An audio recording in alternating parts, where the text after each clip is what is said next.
Hello నమస్తే. ప్రభుత్వాల్లో తప్పులు జరగడం సహజం. తప్పులు జరిగిన సందర్భంలో ప్రభుత్వాలు రియాక్ట్ అవుతున్న తీరుని గమనించాల్సిన అవసరం ఉంది. చాలా సందర్భాల్లో చాలా ప్రభుత్వాలు తప్పులు చేస్తుంటాయి. తెలుసో తెలియకో ఆ తర్వాత తప్పుల నుంచి వెనక్కి రావడానికి ఇష్టపడవు. ఈగోలు అడ్డమొస్తాయి. ప్రభుత్వం తగ్గిపోయింది లాంటి ఇంప్రెషన్ పోకూడదు. ప్రభుత్వం వెనక్కి తగ్గితే ప్రజల్లో పలచన అయిపోతాం. ఇటువంటి ఆలోచనలు ప్రభుత్వాలు చేస్తుంటాయి. ఎటువంటి భేషజాలకు పోకుండా ప్రజల మంచి కోసం నిర్ణయాలు తీసుకున్న ప్రభుత్వాల కిరీటాలు ఎక్కడ పడిపోవు. ప్రజల్లో వాళ్ళ గౌరవం పెరుగుతుంది. తెలంగాణలో 22A అంశానికి సంబంధించి తెలంగాణ రాష్ట్ర ప్రభుత్వం తీసుకున్న నిర్ణయాన్ని అలాగే చూడాలి. మంత్రి పొంగులేటి శ్రీనివాసరెడ్డి రాష్ట్ర ప్రజలకు క్షమాపణ చెప్పారు నిన్న. క్షమాపణ చెప్పడం మాత్రమే కాదు, ఆ తప్పును ఇమీడియట్గా సరిచేస్తామని చెప్పారు. 22Aలో హైదరాబాద్, రంగారెడ్డి, మేడ్చల్, సంగారెడ్డి జిల్లాలకు సంబంధించిన లక్షల మందికి సంబంధించిన ప్రైవేటు భూములు 22Aలో పెట్టారు. ఇది అధికారుల పొరపాటు కారణంగా జరిగింది. ఈ తప్పును ఇమీడియట్గా సరిదిద్దుతాం. చాలామంది కంప్లైంట్ చేశారు, చాలా ఫోన్ కాల్స్ వస్తున్నాయి, చాలా మెసేజెస్ వస్తున్నాయి. సో ఇది పొరపాటుగానే గమనించండి, ఎవరు ఎటువంటి ఆందోళన చెందాల్సిన అవసరం లేదు అని ఆయన రెవెన్యూ శాఖ మంత్రిగా, ప్రభుత్వంలోని కీలకమైన బాధ్యతల్లో ఉన్న వ్యక్తిగా ప్రజలకు క్షమాపణ చెప్పడం మాత్రమే కాదు, ఆ తప్పుని సరిచేస్తామని కూడా చెప్పారు. సో 22A పైన ఆందోళన చెందుతున్న లక్షలాది కుటుంబాలకు ఇది సాంత్వన కలిగించే వార్త. ఇది వాళ్ళంతా రిలీఫ్ పొందాల్సిన వార్త. ప్రభుత్వానికి సంబంధించిన కీలకమైన నాయకుడు, మంత్రి, రెవెన్యూ శాఖ మంత్రి బయటకు వచ్చి పొరపాటు జరిగిందని చెప్పడం డెఫినెట్గా సమస్య పరిష్కారంగానే చూడాల్సిన అవసరం ఉంది. తాము చేసిన తప్పు తెలుసుకుని ఇంకోసారి ఇలా జరగదు, లేకపోతే ఈ తప్పు వల్ల నష్టపోయిన వాళ్ళంతా ఎటువంటి ఇబ్బందులు, ఆందోళన చెందాల్సిన అవసరం లేదు, తప్పును మేము సరిచేస్తున్నామని కూడా అఫీషియల్గా ఆయన ఒక ప్రకటన చేశారు. ఒకటి, తప్పు జరిగిందని అంగీకరించారు. రేపు దానికి క్షమాపణ చెప్పారు.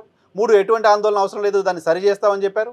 ప్రభుత్వం దృష్టికి వచ్చిన తర్వాత దాన్ని సరిచేసే ప్రయత్నాన్ని యుద్ధ ప్రాతిపదికన చేశామనే విషయాన్ని చెప్తున్నారు.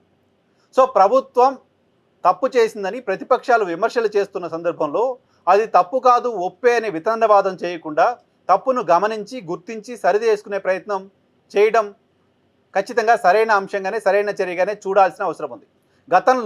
గత ప్రభుత్వ హయాంలో కావచ్చు, గతంలో చాలా సందర్భాల్లో కావచ్చు, రైతు చట్టాలకు సంబంధించి కేంద్ర ప్రభుత్వం, అలాగే నీట్ అంశానికి సంబంధించి కేంద్ర ప్రభుత్వం, రీసెంట్ ఎగ్జాంపుల్స్, బాగా గుర్తుండే ఎగ్జాంపుల్స్ చెప్తున్నా. ధరణికి సంబంధించి గత తెలంగాణ ప్రభుత్వం తీసుకున్న నిర్ణయాలు, వితండవాదాలు రాజకీయంగా వాళ్ళకి నష్టం చేయడం కూడా చూసాం.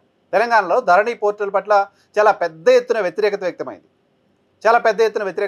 అప్పటి ప్రభుత్వం దాన్ని మంచి ఉద్దేశంతో తీసుకొచ్చి ఉండొచ్చు, దానివల్ల సత్ఫలితాలు ఉంటాయని ఆశించి ఉండొచ్చు, చాలా ఎక్సర్సైజ్ చేసి ఉంటామని చెప్తుండొచ్చు. కానీ ధరణి వల్ల చాలా నష్టం జరిగింది తెలంగాణలో అనేక కుటుంబాలకు. ధరణిలో తమ భూములు ఎక్కడున్నాయో తెలియని పరిస్థితి, ధరణి కారణంగా ఇబ్బందులు పడ్డామంటూ తహసీల్దార్ కార్యాలయం చుట్టూ వందల మంది రోజుల తరబడి తిరగడం చూసాం. నిజానికి 2023 ఎన్నికల్లో కాంగ్రెస్ పార్టీ అధికారంలోకి రావడానికి, బీఆర్ఎస్ పార్టీ ఓడిపోవడానికి కూడా బీఆర్ఎస్ సర్కార్ తీసుకొచ్చిన ధరణి ఒక కారణం. ఇప్పటికీ కూడా ధరణి అద్భుతం అంటూ బీఆర్ఎస్ పార్టీ మాట్లాడుతూ వస్తోంది.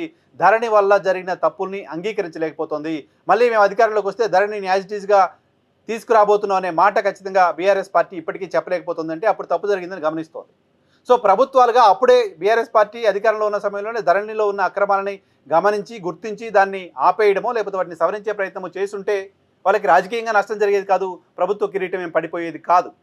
బహుశా ఆ ఎక్స్పీరియన్స్ తోటేనేమో రెవెన్యూ మంత్రి పొంగులేటి శ్రీనివాసరెడ్డి 22A అంశానికి సంబంధించి జరిగిన పొరపాటుని గుర్తించామని చెప్తున్నారు, సరిదిద్దుకుంటున్నామని చెప్తున్నారు. కాబట్టి ప్రభుత్వం తీసుకున్న ఈ నిర్ణయాన్ని ఖచ్చితంగా బేషనాల్సిందే. ఇది అద్భుతమైన నిర్ణయంగా కొనియాడలేము. కానీ తప్పు జరిగినప్పుడు స్పందించి, గమనించి, స్పందనను చూసి, ప్రజల కష్టాలని గమనించి ఓ నిర్ణయం తీసుకోవడం అనేది ఖచ్చితంగా ప్రజల ప్రభుత్వంగా తీసుకున్న మంచి నిర్ణయంగానే చూడాల్సిన అవసరం ఉంది.